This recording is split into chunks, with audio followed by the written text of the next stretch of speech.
अस्सलामुअलैकुम मेरी प्यारी सी यूट्यूब की फैमिली, क्या हाल चाल है आप सबके। आई होप आप सब बिल्कुल ठीक होंगे। मैं भी बिल्कुल ठीक हूँ अल्हम्दुलिल्लाह से। तो अगर आप अपनी फैमिली के लिए कुछ यूनिक सा, कुछ मज़ेदार सा ट्राई करने का सोच रहे हैं तो आपने ये रेसिपी लाजमी ट्राई करनी है। ये इतने मज़े के स्नैक्स बनते हैं, आप यकीन करें जो खाएगा खाते ही रह जाएगा। देखने के साथ साथ ये खाने में भी बहुत ही टेस्टी हैं। रेसिपी को आप एंड तक देखें, रेसिपी बहुत ही मज़े की है। रेसिपी अच्छी लगे तो लाइक कर दीजिएगा और अपने प्यारे से हाथों से चैनल को सब्सक्राइब कर दीजिएगा। तो चलिए बहुत ही मज़ेदार सी रेसिपी स्टार्ट करते हैं। तो सबसे पहले हम इसकी बनाएंगे डो बनाने के लिए मैंने यहाँ पे 1.5 प्याली मैदा ले लिया है। मैदे को आप हमेशा छान के ही यूज़ किया करें। 1 टीस्पून नमक शामिल कर देंगे और अब इसे छान लेंगे। 4 टेबल स्पून इसमें हम घी शामिल कर देंगे और अब हम इसे बहुत ही अच्छे से मिक्स कर लेंगे, घी, नमक और मैदे को। जब अच्छे से मिक्स हो जाए तब हम इसके अंदर थोड़ा थोड़ा करके पानी डालते जाएंगे और इसकी बहुत ही अच्छे से डो बना लेंगे हम। डो को हमने ज़्यादा सॉफ्ट नहीं गूंदना है, बहुत सारा पानी एक साथ नहीं डाल देना है, थोड़ा थोड़ा करके पानी डालते जाएं और गूंदते जाएं। डो को बहुत ज़्यादा सॉफ्ट नहीं रखना है, थोड़ा हार्ड ही डो रखनी है। तो डो हमारी रेडी हो गई है। अब हमने डो का एक पेड़ा बना लिया है और ऊपर से हमने इसके ऊपर हल्का सा घी लगा देना है ताकि ऊपर की सरफेस ड्राई ना हो जाए और इसे कवर करके रख देंगे 10 से 15 मिनट के लिए रेस्ट के लिए और किचन काउंटर पे ही। तो जब तक हमारी डो रेस्ट कर रही है जब तक हम इसकी फिलिंग बना लेते हैं। तो फिलिंग बनाने के लिए यहाँ पे मैंने 4 से 5 अदद आलू ले लिए थे। आलू को मैंने अच्छे से बॉईल कर लिया था, फिर उसके बाद हमने उसका छिलका उतार के इसको मैश कर लिया है। मसालों में इसमें जाएंगे 1 टेबल स्पून कुटे हुए धनिए, 1 टीस्पून कुटी हुई काली मिर्चें, हाफ टीस्पून हल्दी पाउडर, 1 टेबल स्पून नमक जो है आप अपने टेस्ट के अकॉर्डिंग ही रखें, 1 table spoon chaat masala powder, 2 table spoon कुटी हुई लाल मिर्चें। अगर आप कम खाना पसंद करते हैं तो आप कम डालें। अब वेजिटेबल्स में हम इसमें डालेंगे 1 शिमला मिर्च बड़े साइज़ की, इसको हमने बारीक बारीक काट लिया है, और 1 गाजर बड़े साइज़ की, इसको भी हमने बारीक बारीक काट लिया है। अगर आपके पास ना हो तो आप स्किप भी कर सकते हैं। ये सब वेजिटेबल्स हम इसके अंदर डाल देंगे। अब हम यहाँ पे 1 मुट्ठी के करीब हरा धनिया डाल देंगे। हरा धनिया का फ्लेवर भी इसके अंदर बहुत ही ज़्यादा अच्छा आता है। हरा धनिया को पहले आप अच्छे से धो लें, फिर उसके बाद आप इसके अंदर इस तरीके से बारीक बारीक से काट के डाल दें। 1 से 2 अदद हरी मिर्चें लेनी है, उसको भी हमने बारीक बारीक कट कर लिया है और उसके बाद हम इसके अंदर डाल देंगे और इसे अच्छे से मिक्स कर लेंगे। और ये फिलिंग हमारी बहुत ही ज़्यादा मज़ेदार सी बनती है, आप ज़रूर ट्राई करके देखिएगा, आपको भी बहुत ही ज़्यादा पसंद आने वाली है। तो देखिए यहाँ डो को भी 15 मिनट हो गए हैं और डो भी हमारी जब तक अच्छे से सेट हो गई है। अब हमने एक रोटी जितना पेड़ा लेना है इसका, और इसका एक पेड़ा बना लेना है।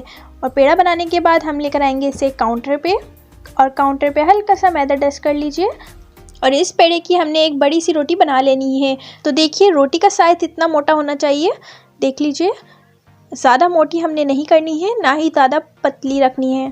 तो अब मैंने यहाँ पे लिया है एक कप की मदद से मैं ये सारे कट्स कर लूँगी। देखिए आप अपने हिसाब से कोई सा भी कप सेट कर सकते हैं, जो भी आपके पास अवेलेबल हो।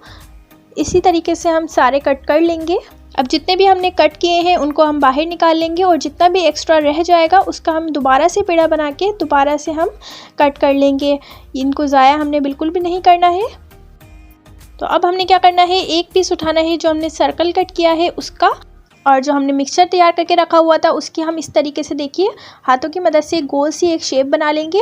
और गोल शेप बनाने के बाद हम इस तरीके से, जैसे हम कबाब बनाते हैं उसी तरीके से हम इसकी एक टिक्किया बना लेंगे। देखिए इस तरीके से बिल्कुल जिस साइज़ का सर्कल कट किया है उससे थोड़ा छोटा साइज़ ही हमने टिक्किया का बना लेना है।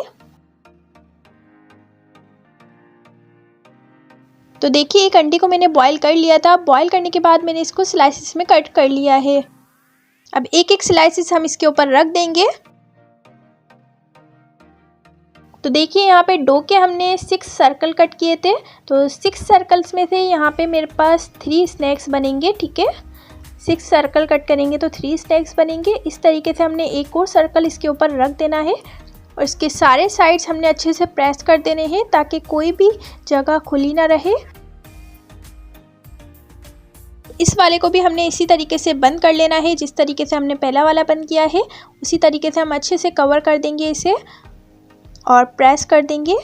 अब इसे खूबसूरत बनाने के लिए मैंने ली है यहाँ पे एक छुरी की मदद से हम इस तरीके से इसमें कट्स लगा लेंगे करीब करीब, और पूरे राउंड में हमने इसी तरीके से कट लगा लेने हैं। अब देखिए 3-3 कलियों को हम इस तरीके से जोड़ते जाएंगे, देख रहे हैं आप। इसी तरीके से हमने 3-3 कलियों को जोड़ते जाना है और ये बहुत ही खूबसूरत सी पेटल्स बनती जाएंगी।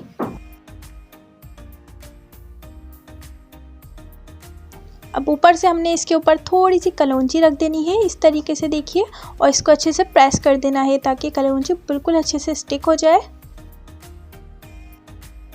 तो देखिए देखने में कैसा लग रहा है कि हमने इसे पे पता नहीं कितनी क्रिएटिविटी की होगी कि जब जाके रेडी हुए होंगे, लेकिन देखिए कितने इजीली ये रेडी हो जाते हैं और बहुत ही प्यारे लगते हैं ये। देखिए यहाँ पे मैंने सारे बना लिए हैं और ऑयल भी गर्म होने के लिए मैंने रख दिया था और ऑयल भी हल्का सा गर्म हो गया है। ज़्यादा तेज़ गर्म ऑयल में हमने इसे नहीं डालना है। और ट्रिक देखिए कि हम इसको किस तरीके से तेल के अंदर डाल रहे हैं। किसी फ्लैट स्पैचुला के ऊपर हम इसको इस तरीके से उठाएंगे और तेल के अंदर छोड़ देंगे, तो ये बहुत ही इजीली हो जाता है। और इसे मीडियम टू लो फ्लेम पे ही फ्राई करना है, ज़्यादा हाई फ्लेम पे हमें इन्हें फ्राई नहीं करना है। एक साइड से हल्का सा कलर गोल्डन ब्राउन सा आ जाए तब हम इसे टर्न कर देंगे बहुत ही एहतियात से, और बस दोनों साइड से हम इसे गोल्डन ब्राउन होने तक फ्राई करेंगे। तो देखिए कितना ज़बरदस्त सा कलर आया है और इतने ज़्यादा प्यारे लग रहे हैं, ये बहुत ही प्यारे लग रहे हैं, ये देख लीजिए। सो फ्रेंड्स देखिए कितने ज़्यादा यूनिक और कितने डिफरेंट से स्नैक्स लग रहे हैं ये। तो देखिए कितने ज़बरदस्त से स्नैक्स बनके रेडी हो चुके हैं, डिफरेंट स्टाइल के, ये बहुत ही मज़ेदार लग रहे हैं। आप फिलिंग इसकी किसी भी मिक्सचर से कर सकते हैं, जैसे कि आलू का भुर्ता बच जाता है आप उसकी फिलिंग कर सकते हैं, या फिर आपके पास बोटियां बच गई हैं तो आप उसकी फिलिंग कर सकते हैं, या फिर कीमा वगैरह बच जाता है तो आप उसकी भी फिलिंग कर सकते हैं। तो चलिए अब मैं आपको इसको तोड़ के दिखाती हूँ। देखिए कितना ज़बरदस्त, कितना ज़्यादा इसके अंदर फिलिंग भरी हुई है और कितने ज़्यादा टेस्टी लग रहे हैं ये। अगर आप एक दफ़ा ये बना के ट्राई कर लेंगे तो आप बाज़ारी समोसे रोल वगैरह को भी भूल जाएंगे। ये इतने मज़ेदार बनते हैं और इतने ज़्यादा झटपट बन जाते हैं। कोशिश किया करें कि आप बाज़ारी चीज़ों से तो परहेज़ ही किया करें, जैसे बाज़ार में जो चीज़ें मिलती हैं उन्हीं को आप घर में बनाने की कोशिश करा करें। सो फ्रेंड्स आपने ये रेसिपी लाजमी ट्राई करनी है, आपको ये रेसिपी बहुत ही ज़्यादा पसंद आने वाली है और मुझे कमेंट बॉक्स में लाजमी बताइएगा कि आपको ये रेसिपी कैसी लगी। फ्रेंड्स वीडियो अच्छी लगी हो तो वीडियो को लाइक कर दीजिएगा और जो मेरे चैनल पे न्यू है जल्दी से अपने प्यारे से हाथों से चैनल को सब्सक्राइब कर दीजिएगा और बेल आइकन भी दबा दीजिएगा ताकि मेरी आने वाली वीडियोस का नोटिफिकेशन आपके पास सबसे पहले पहुंच सके। और ज़्यादा से ज़्यादा अपनी फ्रेंड्स फैमिली मेम्बर में इस रेसिपी को शेयर कीजिएगा। अब मिलते हैं नेक्स्ट वीडियो में, जब तक के लिए अल्लाह हाफिज़।